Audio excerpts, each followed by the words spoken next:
Hello friends, this is Mahesh Kumar Jangir, Assistant Professor in Mechanical Department, Rajasthan Institute of Engineering and Technology. So friends, today we're gonna talk about refrigeration and air conditioning. This is the last chapter of the basic mechanical engineering subject of first year students. So इसमें जो हमारे पास topics हैं आप देख सकते हैं introduction, classification, types of refrigeration system, types of air conditioning and applications. To start with the introduction.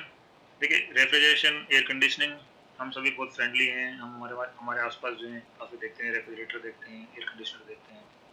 ठीक है. What is the function? See जो टेम्परेचर अवेलेबल है एटमॉस्फेयर का उससे कम टेम्परेचर किसी एक स्पेस का मेंटेन करने के लिए हम लोग जो है रेफ्रिजरेटर या एयर कंडीशनर काम में लेते हैं.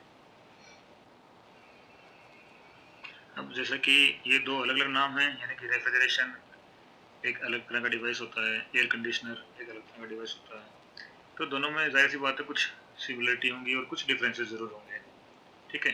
तो सिमिलरिटीज़ की बात करें तो देखिए दोस्तों, दोनों ही जो है हमारा जो रेफ्रिजरेटेड स्पेस है उसका टेम्परेचर एटमॉस्फेयर के टेम्परेचर से, सराउंडिंग के टेम्परेचर से कम करने के काम आते हैं. तो टेम्परेचर कंट्रोल दोनों ही करते हैं. हालांकि टेम्परेचर की जो रेंज है उसमें ज़रूर एक डिफरेंस है. जैसे कि जो रेफ्रिजरेशन है आपका वो बिलो 0 डिग्री सेल्सियस जा सकता है, जबकि जो आपका एयर कंडीशनर है उसका जो टेम्परेचर रेंज होता है वो 16 डिग्री सेल्सियस से या उससे ऊपर जो है होता है. ठीक है. डिफरेंस की अगर बात करते हैं अपन तो देखिए ये एक काम तो कॉमन हो गया दोनों का ही. ठीक है. रेफ्रिजरेटर जो है वो इकलौता यही काम कर सकता है बेसिकली, जबकि जो एयर कंडीशनर है आपका वो इस काम के अलावा यानी कि टेम्परेचर कंट्रोल करने के अलावा और भी काम कर सकता है. जैसे कि ह्यूमिडिटी कंट्रोल कर सकता है, यानी किसी तरह की नमी अगर मौजूद है हवा में तो उसको ये कंट्रोल कर सकता है, हटा सकता है. दूसरा प्योरिफिकेशन ऑफ द एयर, या हम कह सकते हैं कि क्वालिटी ऑफ एयर जो है वो कंट्रोल कर सकता है. ठीक है. इसके अलावा circulation of the air, very important, circulation of the air. यानी कि आप किसी रूम में अगर कोई नॉर्मल कूलर चलाते हैं तो आप देखते हैं कि उसके सामने अगर आप बैठे हैं तभी आपको जो है वो ठंडक जो है महसूस होगी, यानी टेम्परेचर जो आपको फील होगा. जबकि अगर आपके रूम में एयर कंडीशनर है तो एयर कंडीशनर जो है वो होमोजीनियस एनवायरनमेंट क्रिएट करता है पूरे के पूरे रेफ्रिजरेटेड स्पेस में. ठीक है. तो आप किसी भी कॉर्नर में चले जाएं आपको सेम जो है वो फीलिंग आएगी. ठीक है. तो हम कह सकते हैं कि जो रेफ्रिजरेटर है हमारा वो बेसिकली केवल टेम्परेचर कंट्रोल करता है. ठीक है. जबकि एयर कंडीशनर जो है वो टेम्परेचर कंट्रोल करने के अलावा ह्यूमिडिटी कंट्रोल कर सकता है, प्योरिफिकेशन कर सकता है और सर्कुलेशन ऑफ द एयर भी करता है. ठीक है.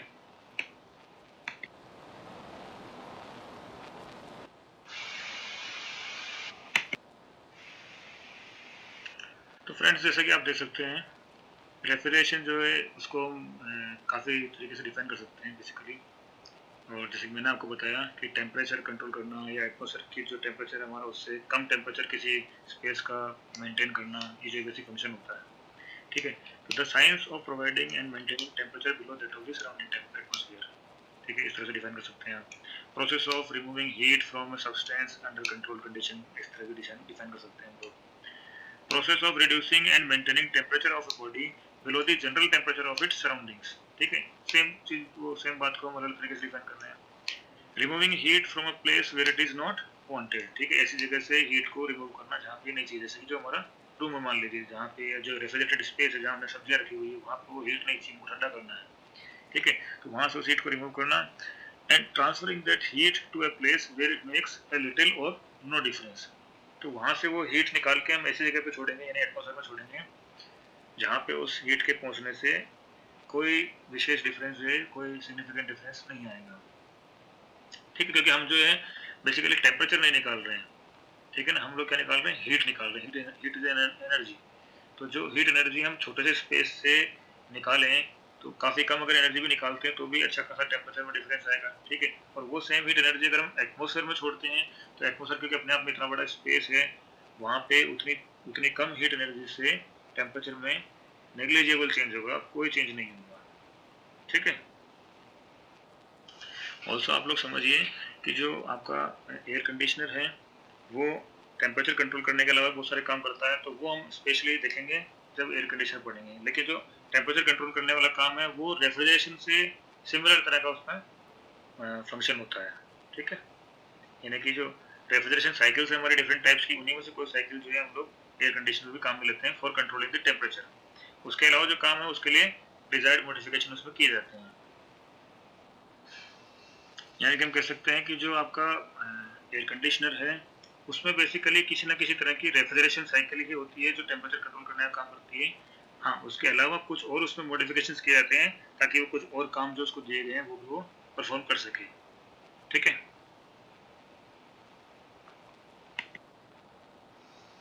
So the next topic is unit of refrigeration.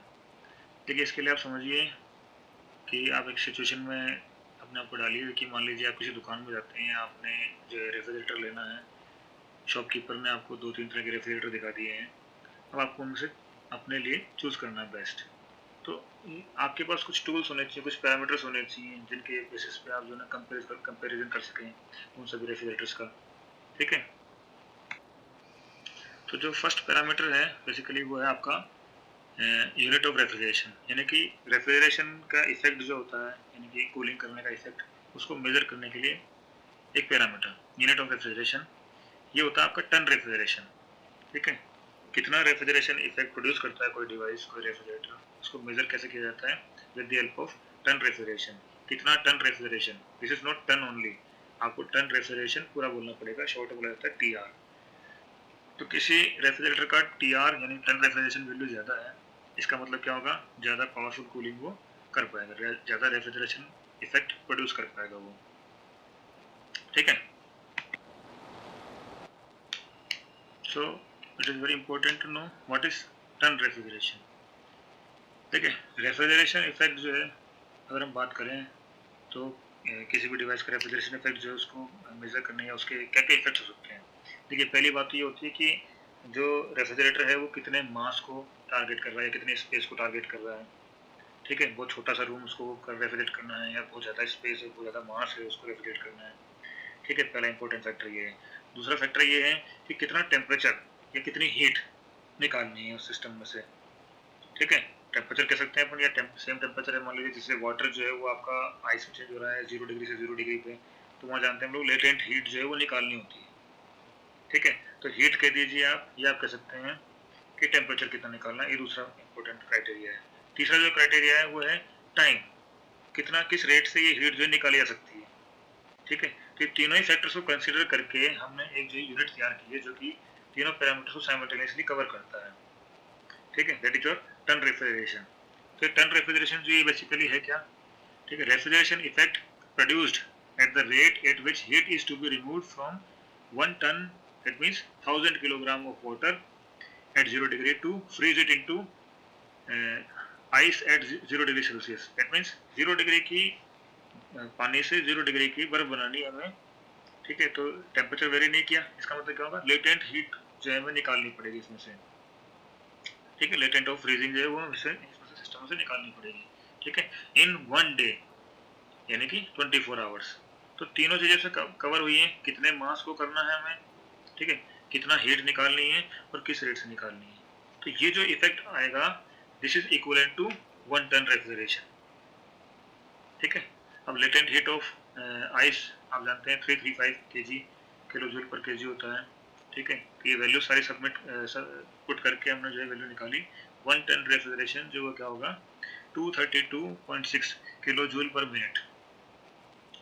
ठीक है। इसी को अलग अलग यूनिट सिस्टम में हम लोग जो कन्वर्ट करके देख सकते हैं। ठीक है। बीटीयू सिस्टम में देखते हैं अपन तो 900 kg हमें मानना पड़ेगा 1 टन को। ठीक है। उससे थोड़ी चेंज हो जाती है वैल्यू। क्लियर है। तो टन रेफ्रिजरेशन जो है वो क्या हुई, यूनिट हो गई किसकी, रेफ्रिजरेशन इफेक्ट को मेजर करने की। कितना कोई रेफ्रिजरेटर या एयर कंडीशनर जो है वो कूलिंग प्रोड्यूस कर रहा है, कम कर रहा है, ज़्यादा कर रहा है, वो हमें मालूम पड़ेगा टीआर से, यानी कि टन रेफ्रिजरेशन से। देखिए, नेक्स्ट जो आपका इम्पोर्टेंट टॉपिक है that is your coefficient of performance. अब मान लीजिए आपका जो रेफ्रिजरेटर है उसने कुछ रेफ्रिजरेशन इफेक्ट प्रोड्यूस किया, लेकिन उस इफेक्ट को प्रोड्यूस करने के लिए कितनी एनर्जी, ठीक है, चाहे वो इलेक्ट्रिकल एनर्जी हो, मैकेनिकल एनर्जी हो, कितनी एनर्जी उसने कंज्यूम की, वो हमें किससे मालूम पड़ेगा। तो यानी कि जैसे हम कह सकते हैं एफिशिएंसी होती है बाकी डिवाइसेस के लिए, वैसे ही हम एफिशिएंसी की जगह यहाँ पे आरएसी में यानी refrigeration and air conditioning subject में हम लोग उसको बोलते हैं कोफिशिएंट ऑफ परफॉर्मेंस। ठीक है, आउटपुट और इनपुट का जो रेशियो है वो क्या है, वो हमें बेसिकली मालूम पड़ता है COP से, यानी कि कोफिशिएंट ऑफ परफॉर्मेंस से। So what is COP? Desired output क्या है आपका, वो आएगा न्यूमरेटर में, डिनोमिनेटर में आएगा आपका रिक्वायर्ड इनपुट। डिजायर्ड आउटपुट क्या है आपका, रेफ्रिजरेशन इफेक्ट। ठीक है, कितना हीट सिस्टम से निकाली गई। डिवाइडेड में क्या आएगा आपके रिक्वायर्ड इनपुट, यानी कि क्या इनपुट चाहिए। अब जैसे मोस्ट कॉमनली जो रेफ्रिजरेशन सिस्टम है, साइकिल्स है आपकी, उसमें जो कंप्रेसर है वह एक ऐसा डिवाइस होता है जो कि एनर्जी कंज्यूम करता है। ठीक है, जनरली कंप्रेसर को रन करने के लिए mechanical energy as an input चाहिए होती है। ठीक है, तो ये काफ़ी मात्रा में जो है मैकेनिकल एनर्जी कंज्यूम करता है, उसके लिए उसको एक इलेक्ट्रिक मोटर चाहिए होती है। इलेक्ट्रिक मोटर इलेक्ट्रिसिटी कंज्यूम करती है। ठीक है, तो हम कह सकते हैं कि जो कंप्रेसर है आपका, उसने कितनी एनर्जी कंज्यूम की, that is your input to the refrigeration system.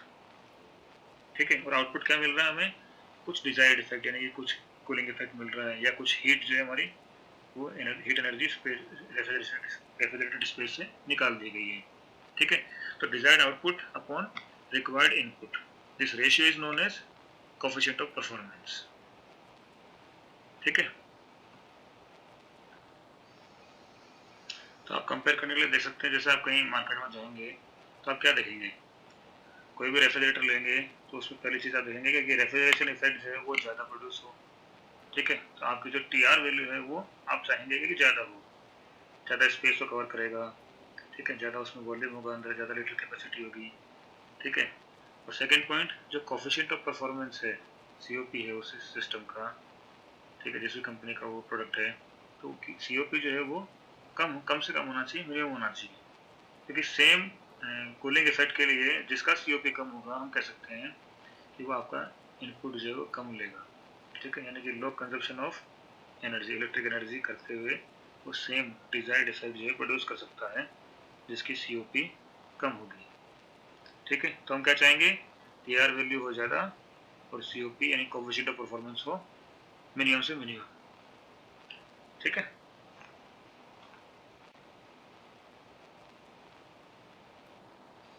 I hope आपको समझ में आ रहा होगा।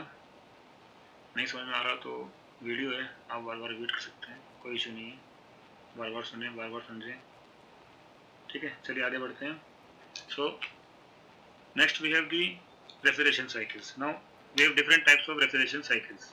ठीक है, जैसे कि एयर रेफ्रिजरेशन साइकिल है, वेपर कंप्रेशन रेफ्रिजरेशन साइकिल है, वेपर एब्जॉर्प्शन रेफ्रिजरेशन साइकिल है। ठीक है, अब किसी भी तरह की रेफ्रिजरेशन साइकिल हो, उसको समझने से पहले आपको समझना पड़ेगा कि ये जो कूलिंग करने का जो मेथड है, ये सिस्टम क्या है बेसिकली। तो ये जो बेसिक साइकिल है, ये 4 स्टेप से होकर बनती है, compression, heat rejection, expansion and heat absorption. तो देखिए दोस्तों, किसी भी तरह का रेफ्रिजरेशन सिस्टम हो या किसी भी टाइप का साइकिल हो, 4 इंपॉर्टेंट स्टेप्स हैं जो आपके होने ही होने हैं, 4 इंपॉर्टेंट प्रोसेसेस हैं जो होने ही होने हैं। अब हो सकता है कि किसी में हम मॉडिफाई करके 4 से ज़्यादा बना दें। ठीक है, लेकिन इंपॉर्टेंट फेज जो होंगे आपके, इंपॉर्टेंट प्रोसेस जो होंगे वो ये 4 ही होंगे। तो ये आपको बहुत समझना ज़रूरी है। ये आप क्लियर हो जाते हैं तो आप किसी भी तरह की रेफ्रिजरेशन साइकिल जो है उसको समझ सकते हैं। ठीक है, देखेंगे हम कॉपी में देखेंगे बिल्कुल। देखिए, पहला स्टेप जो है वो आपका कंप्रेशन। ठीक है, दूसरा स्टेप जो है वो हीट रिजेक्शन, तीसरा स्टेप जो है वो है एक्सपांशन, और फोर्थ स्टेप जो है वो है हीट एब्जॉर्प्शन। ठीक है, अगर आपको याद नहीं होते हैं तो उसके लिए मैं आपको तरीका बताता हूँ। देखिए, पहला स्टेप हो गया कंप्रेशन। ठीक है, पहले से जस्ट अपोजिट जो है तीसरा स्टेप है, यानी कि कंप्रेशन का उल्टा क्या होता है, एक्सपांशन। दूसरा स्टेप आपका हीट रिजेक्शन। हीट रिजेक्शन का उल्टा क्या होगा, हीट एब्जॉर्प्शन। ठीक है, तो पहला और दूसरा 2 स्टेप अगर आपको याद हैं तो बाकी 2 भी आप जो है अपोजिट कर करके रिमेंबर कर सकते हैं। ठीक है, अब इन चारों स्टेप्स को समझने के लिए एक एग्जांपल देता हूँ आपको मैं। ठीक है, वो जो एग्जांपल है वो ऐसा नहीं है कि वही रेफ्रिजरेशन सिस्टम हम लोग अडॉप्ट करते हैं हर जगह पे, बस इन चारों स्टेप्स को समझने के लिए एक जनरल एग्जांपल हम लोग जो है वो ले रहे हैं। ठीक है, मान लीजिए ये हमारा एक रूम है। ठीक है, ये एक स्पेस है जिसे हम बोल सकते हैं कि रेफ्रिजरेटेड स्पेस ये है हमारा, जिसमें हमें टेम्परेचर जो है वो कम करना है। ठीक है, अब क्या करते हैं, मान लीजिए इसमें कुछ टेम्परेचर है, सपोज से हम टेम्परेचर को मान के चल रहे हैं 10। 10 क्या, तो क्योंकि भी एग्जांपल ले रहे हैं हम, तो यूनिट यूज़ नहीं कर रहे हैं हम लोग। ठीक है, अभी मान लीजिए टेम्परेचर इसका कितना है, 10 है। ठीक है, और इसमें मान लीजिए जो आपका मास है टोटल, वो टोटल मास है वो भी है 10। 10 क्या, तो मास की कुछ यूनिट होनी चाहिए, तो यूनिट नहीं ले रहे अपन, क्योंकि हम जो है खाली एक एग्जांपल से समझ रहे हैं प्रॉब्लम को, इसलिए हम लोग जो है यूनिट्स नहीं ले रहे हैं। ठीक है, तो टेम्परेचर मान लिया हमने 10 है, और मास भी कितना है इस पूरे में, 10 है। अब इस पूरे मास से एक छोटा सा पार्ट, यानी कि एक, कितना लिया हमने, एक, वो हमने अलग कर लिया। ठीक है, आउट ऑफ 10 हमने 1 मास जो है वो अलग कर लिया है। ठीक है, बचा कितना रूम में, 9। ठीक है, इसका टेम्परेचर कितना होगा, ये जो 1 मास जो हमने अलग किया है इसका टेम्परेचर कितना होगा, सेम होगा, टेम्परेचर सेम होगा। ठीक है, यहाँ भी टेम्परेचर कितना होगा, 10 ही होगा, और रूम में जो 9 मास बचा है उसका टेम्परेचर क्या होगा, उसका भी 10 ही होगा टेम्परेचर। ठीक है, अब ये जो गैस हमने ली है, ये जो एयर ली है, इसको हम एक्सट्रैक्ट करके यहाँ पे, और मान लीजिए इसको हम कंप्रेस करते हैं, क्या करते हैं बेटा, कंप्रेस करते हैं इसको। ठीक है, तो यहाँ पे हमने कंप्रेसर लगाया जिसके ज़रिए इसको कंप्रेस कर दिया। अब जानते हैं कंप्रेशन करने से प्रेशर और टेम्परेचर दोनों बढ़ते हैं, टेम्परेचर भी बढ़ता है और प्रेशर भी बढ़ता है। ठीक है, तो मान लेते हैं हम लोग जो है प्रेशर आपका हमने 10 टाइम्स बढ़ा दिया, 10 टाइम्स हमने प्रेशर बढ़ा दिया इसका, और हम मान के चल रहे हैं कि टेम्परेचर मान लीजिए वो डबल हो गया, यानी कि टेम्परेचर जो हमारा हो गया 20 हो गया यहाँ पे।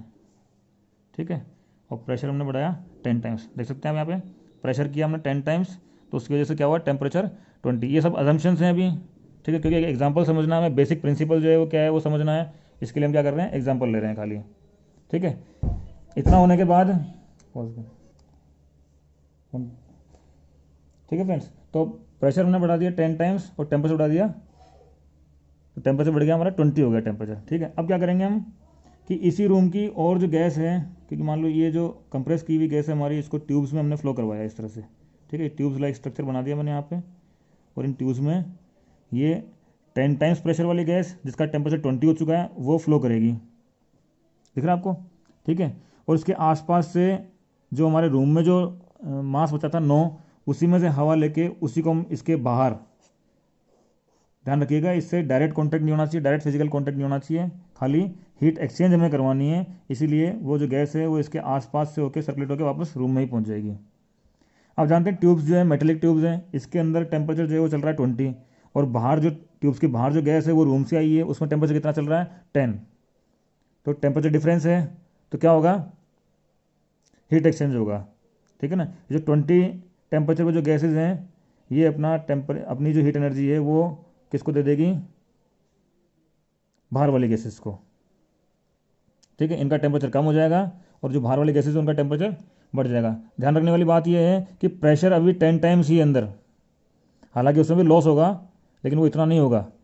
तो हम मान के चल रहे हैं अभी आइडियल कंडीशन में कि जो प्रेशर है हमारा वो सेम रहा 10 टाइम्स, और टेम्परेचर जो है वो रिड्यूस हो गया। ठीक है, अभी जो अंदर जो गैसेस थी इनको तो हम यहाँ से बाहर सराउंडिंग्स में भेज देंगे, और जो कंप्रेस्ड गैस है हमारी इसको यहाँ लेके आएंगे हम लोग, और हम करेंगे इसको एक्सपेंड। ठीक है, यहाँ से क्या करेंगे हम लोग, एक्सपेंड करेंगे। एक्सपेंड करने से देखिए 10 टाइम्स हमने इसको कंप्रेस किया था, तो एक्सपांड कितना होगा, 10 टाइम्स कम हो जाएगा, 10 टाइम्स ही एक्सपांड हो जाएगा। 10 टाइम्स एक्सपांड कंप्रेस करने से जो हमारा टेम्परेचर बढ़ा था वो हो गया था 10 से 20, यानी 20 बढ़ गया था, 10 बढ़ गया था। तो जब हम दोबारा इस प्रेशर को कम कर रहे हैं तो टेम्परेचर कितना कम होना चाहिए, 10 ही होना चाहिए लगभग। लेकिन इस दौरान बीच में हीट एक्सचेंज हो चुका, तो वहाँ मान के चल रहे हैं हम लोग -5 टेम्परेचर कम हो गया था, तो 15 बचा। एक्सपांड करने से पहले हीट रिजेक्ट करने के बाद जो टेम्परेचर बचा हमारे पास कितना बचा, 15। अब 15 में से 10 कम होता है तो फाइनली हमें टेम्परेचर क्या मिलेगा, यहाँ पे रूम पे पहुँचते पहुँचते वो मिलेगा 5। अब देखते हैं रूम से जब गैस गई थी ये तो टेम्परेचर था 10, रूम में जब लौट के आई है तो टेम्परेचर कितना रह गया है, 5। ठीक है, अब ये 5 टेम्परेचर है इसका। अब इसको यहाँ दोबारा हम लोग क्या करते हैं, रूम में नहीं डालते हैं, बल्कि क्योंकि हमें रिसाइकिल करनी है ये, इसलिए फिर हमने ट्यूब्स बना दी यहाँ पे, और इन ट्यूब्स में हम इसको सर्कुलेट करेंगे दोबारा। ठीक है, अब इसके आसपास क्या है, एटमॉस्फेयर, हमारा रूम है, रूम की गैसेस हैं जो टेम्परेचर कितने पे है, 10 टेम्परेचर पे है, और अंदर ट्यूब के अंदर जो हमारा टेम्परेचर चल रहा है वो कितना चल रहा है, 5। तो यहाँ क्या होगा, रूम की जो गैसेज हैं वो अपनी हीट एनर्जी देंगी किसको, ट्यूब के अंदर की गैस को, यानी कि रेफ्रिजरेंट को। समझ में आया नहीं आया आपको। ठीक है, तो इस तरह से जो है रूम धीरे धीरे धीरे धीरे धीरे ठंडा होता जाएगा, और ये रेफ्रिजरेंट जो है, जो हमने रूम का ही कुछ पार्ट लिया था, या स्पेशली हम लोग कोई अलग से स्पेशल मटेरियल भी ले सकते हैं, वो आगे आपको मालूम पड़ेगा। ठीक है। स्पेशल रेफ्रिजरेंट जो जिनकी प्रॉपर्टीज़ कुछ अच्छी होती हैं, जो इस काम को हीट एब्जॉर्प्शन एंड रिजेक्शन के काम को ज़्यादा अच्छे से कर सकते हैं, ऐसे स्पेशल रेफ्रिजरेंट्स हम लोग जो है काम में लेते हैं। कि जो आपका रेफ्रिजरेंट है वो बार बार सर्कुलेट कर रहा है अंदर इस साइकिल में, और इसकी वजह से क्या हो रहा है कि जो हमारा रूम का जो टेम्परेचर है वो बार बार लगातार समय के साथ क्या हो रहा है, कम होता जा रहा है। अब इसमें जो बेसिक प्रोसेस हैं आपके कौन कौन से इन्वॉल्व हुए, देखिए पहला यहाँ पे हो रहा है काम कंप्रेशन। पहला इंपॉर्टेंट स्टेप क्या है, कंप्रेशन, यानी कि जो गैसेज हैं हमारी, ये जो रेफ्रिजरेंट है हमारा, उसको क्या करना पड़ेगा, हमें कंप्रेस करना पड़ेगा। दूसरा जो काम किया हमने, क्या किया, कंप्रेस करने के बाद में प्रेशर सेम रख के हम लोग खाली हीट उसमें से रिजेक्ट कर रहे हैं, यानी कि ये हीट रिजेक्शन प्रोसेस है। कौन सा प्रोसेस है, हीट रिजेक्शन। तीसरा प्रोसेस जो है वो क्या है, एक्सपांशन। जो प्रेशर हमने बढ़ाया था कंप्रेशन में, उस प्रेशर को वापस कम करना है। क्यों, ताकि जो कंप्रेस करने से जो टेम्परेचर बढ़ा था प्रेशर के साथ में, वो टेम्परेचर वापस एक्सपांड करने से कम हो जाए। ठीक है। और ये टेम्परेचर कम हो जाएगा तो उसके बाद में क्या करना है कि इसी रेफ्रिजरेंट की मदद से रूम की जो एयर है हमारी, रेफ्रिजरेटेड स्पेस की जो एयर है, उसको ठंडा करना है। ठीक है। तो यहाँ पे हमें हीट एब्जॉर्ब करवानी पड़ेगी। तो जो रेफ्रिजरेंट है वो रूम की जो एयर है उससे हीट एनर्जी एब्जॉर्ब करेगा अपने पास। ठीक है। तो कंप्रेशन, हीट रिजेक्शन, एक्सपांशन और हीट एब्जॉर्प्शन, ये आपके 4 इंपॉर्टेंट स्टेप्स होते हैं किसी भी रेफ्रिजरेशन सिस्टम में। ठीक है दोस्तों। अब देखिए, एयर रेफ्रिजरेशन साइकिल हो, वेपर कंप्रेशन रेफ्रिजरेशन साइकिल हो, या वेपर एब्जॉर्प्शन रेफ्रिजरेशन साइकिल हो, जो डिफरेंस है इनमें समझना है आपको, that what is the difference and what is the application। Air refrigeration cycle जो है आपकी सबसे सिंपल तरह की रेफ्रिजरेशन साइकिल है। ये बेसिकली आपकी यूज होती है जहाँ पे हम कह सकते हैं कि जो एटमॉस्फेरिक एयर है वो अच्छी वेलोसिटी पे हमारे पास अवेलेबल है नेचुरली। ठीक है। क्यों, क्योंकि जो इसकी कोफिशिएंट ऑफ परफॉर्मेंस है इस साइकिल की सबसे पुअर होती है। ठीक है। सबसे पुअर सीओपी होती है, एफिशिएंसी हम कह सकते हैं कि बहुत ही पुअर होती है। लेकिन हर सिस्टम की एक एप्लीकेशन होती है, ज़रूरत होती है। तो जहाँ एयरक्राफ्ट्स की हम बात करते हैं, जैसे कि लिखा हुआ है सूटेबल फॉर एयरक्राफ्ट्स, तो एयरक्राफ्ट्स के केस में हमें नेचुरली हाई वेलोसिटी पे एटमॉस्फेरिक एयर जो है वो अवेलेबल होती है। उसी को एज ए वर्किंग मीडियम हम इस्तेमाल करके और ये सिस्टम तैयार करते हैं जिसको हम बोलते हैं एयर रेफ्रिजरेशन साइकिल। ठीक है। So again I am repeating, air refrigeration cycle has the lowest coefficient of performance, or we can say the efficiency. Still, it is very suitable for the aircrafts. Why? Because there in that condition we have freely available the high velocity atmospheric gas or air. ठीक है। Then next is your vapor compression refrigeration cycle। अब ये जो cycle है basically हम लोग इसको use करते हैं, जैसे हमारे जो घरों में रेफ्रिजरेटर होता है उसमें वेपर कंप्रेशन रेफ्रिजरेशन साइकिल होती है। इसमें क्या खास है, इसमें एक मैकेनिकल कंप्रेसर हम लोग अलग से यूज़ करते हैं। ठीक है। अलग से एक स्पेशल वर्किंग मीडियम होता है, रेफ्रिजरेंट जिसको हम बोलते हैं। ठीक है। तो रेफ्रिजरेंट अलग काम में ले जाता है, वो अंदर साइकिल में रिसर्कुलेट होता है बार बार। ठीक है। एटमॉस्फेरिक एयर जो है वो रिसर्कुलेट नहीं होती है इसमें, एयर रेफ्रिजरेशन साइकिल की तरह। ठीक है। हालांकि इसकी जो है जो कॉस्ट है आपकी वो बहुत ज़्यादा आती है। कंप्रेसर जो है आपका वो काफ़ी एनर्जी कंज्यूम करता है, प्लस काफ़ी नॉइज़ प्रोड्यूस करता है, काफ़ी वाइब्रेशन प्रोड्यूस करता है, काफ़ी हीट जो आपका कंप्रेसर है वो उसमें प्रोड्यूस करता है। यही कारण है कि ये छोटे स्केल पे अगर हम लोग बात करते हैं कि जो जो रेफ्रिजरेटेड स्पेस है, जो स्पेस हमें ठंडा करना है, ठीक है, अगर वो छोटा हो, लिमिटेड हो, तो हम लोग जो है वेपर कंप्रेशन रेफ्रिजरेशन साइकिल काम में ले सकते हैं, क्योंकि इसमें नंबर ऑफ पार्ट्स जो है वो कम होते हैं बेसिकली। लेकिन ये अगर हम बात करते हैं लार्ज स्केल पे, अगर मान लीजिए हमें रेफ्रिजरेशन करना है, तो वेपर कंप्रेशन रेफ्रिजरेशन साइकिल वो इकोनॉमिक नहीं रहता बिल्कुल भी। ठीक है। तो इसीलिए हमें काम में लेना पड़ता है थर्ड, यानी कि वेपर एब्जॉर्प्शन रेफ्रिजरेशन साइकिल।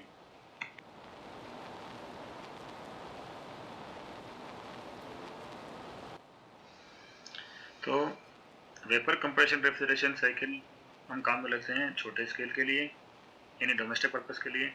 और जहाँ पे लार्ज स्केल की बात होती है, यानी कोई फैक्ट्री है जहाँ में बर्फ बनानी है मास स्केल पे, तो वहाँ पे वेपर कंप्रेशन रेफ्रिजरेशन सिस्टम जो है आपका बिल्कुल भी इकोनॉमिक नहीं रहेगा, तो वहाँ हमें काम में लेना पड़ता है वेपर एब्जॉर्प्शन रेफ्रिजरेशन सिस्टम। ठीक है, अब इसमें जो डिफरेंस है बेसिकली वो क्या है, जो कंप्रेसर हम लोग यूज में लेते हैं वेपर कंप्रेशन में, उस कंप्रेसर की जगह पे वो जो काम कर रहा है कंप्रेसर, यानी कि प्रेशर बढ़ाना और टेम्परेचर बढ़ाना, तो उस काम को करवाने के लिए थर्ड सिस्टम में हमें 3-4 स्पेशल डिवाइसेस जो है उनका एक कॉम्बिनेशन काम में लाना पड़ता है, जो रिप्लेस करता है कंप्रेसर को, और तब जाके वो बनता है वेपर एब्जॉर्प्शन रेफ्रिजरेशन सिस्टम, जो कि बहुत ही इकोनॉमिक तरीका है रेफ्रिजरेशन करने का।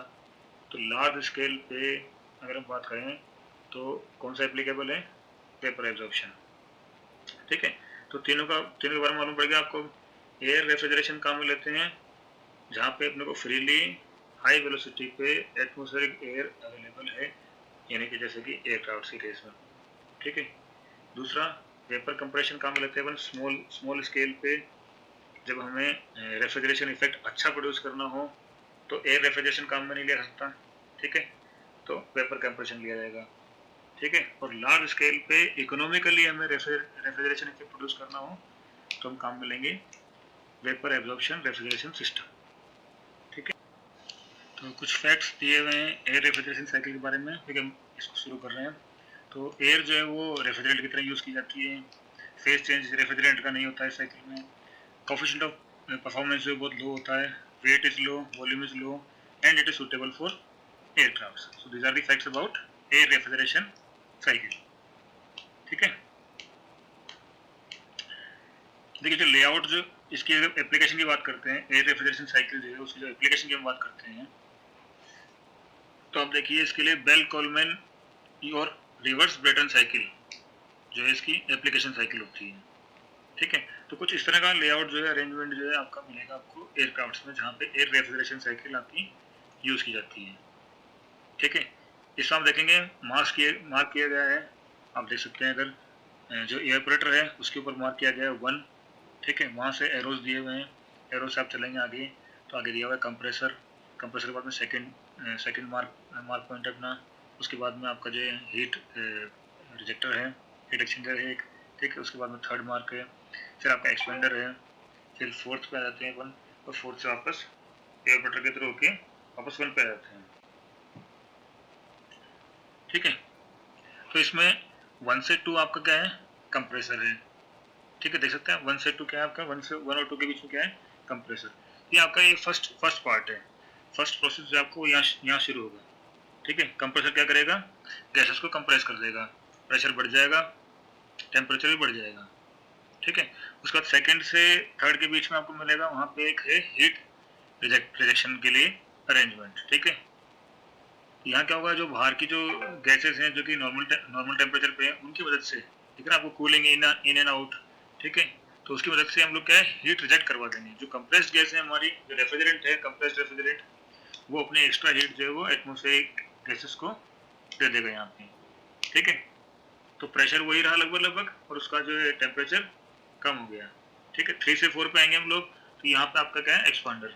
ठीक है, this is just the reverse of compressor. यहाँ क्या होगा, प्रेशर जो हमने बढ़ाया था कंप्रेसर के द्वारा उसको वापस यहाँ पे रिड्यूस कर देंगे हम लोग। ठीक है, प्रेशर रिड्यूस करने से क्या होगा, जो टेम्परेचर बढ़ा था पहले कंप्रेस करते वक्त, उतना ही टेम्परेचर वापस टेक्निकली यहाँ पे कम होना चाहिए आइडियल कंडीशन में।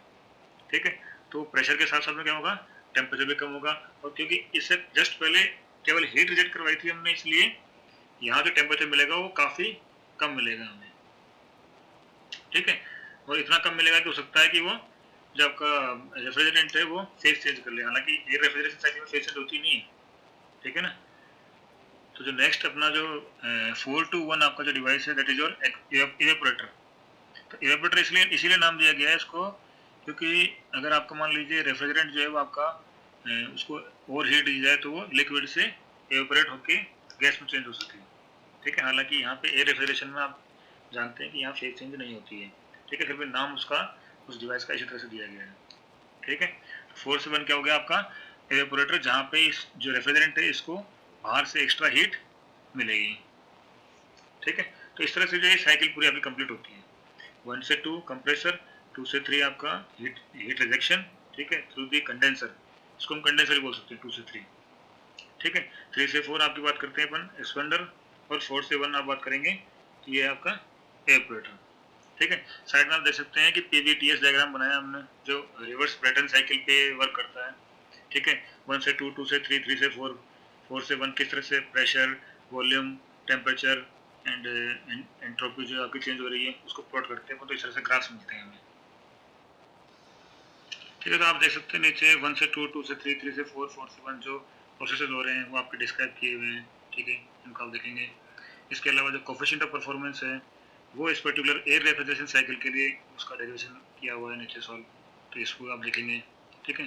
कोई आउटपुट अपॉन इनपुट जो ग्राफ से हमें वैल्यूज मिल रही है वो प्लॉट करके पुट करके हम लोग जो है वैल्यूज निकाल सकते हैं। ठीक है।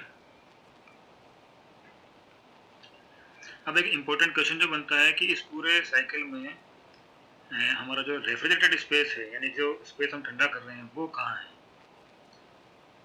ठीक है। तो कोई आइडिया लगा सकता है। देखिए एवेपोरेटर जो है ना, एवेपोरेटर जो है वो हमारा रेफ्रिजरेटेड स्पेस का एक पार्ट होता है। ठीक है। यानी रेफ्रिजरेटर के बाहर, यानी कि जी मैंने मार्क किया है, ये आपका जो है वो है रेफ्रिजरेटेड स्पेस। यहाँ की जो गैसेज हैं वो अपनी हीट सिस्टम को यहाँ से देगी और ठंडी हो जाएंगी खुद। ठीक है।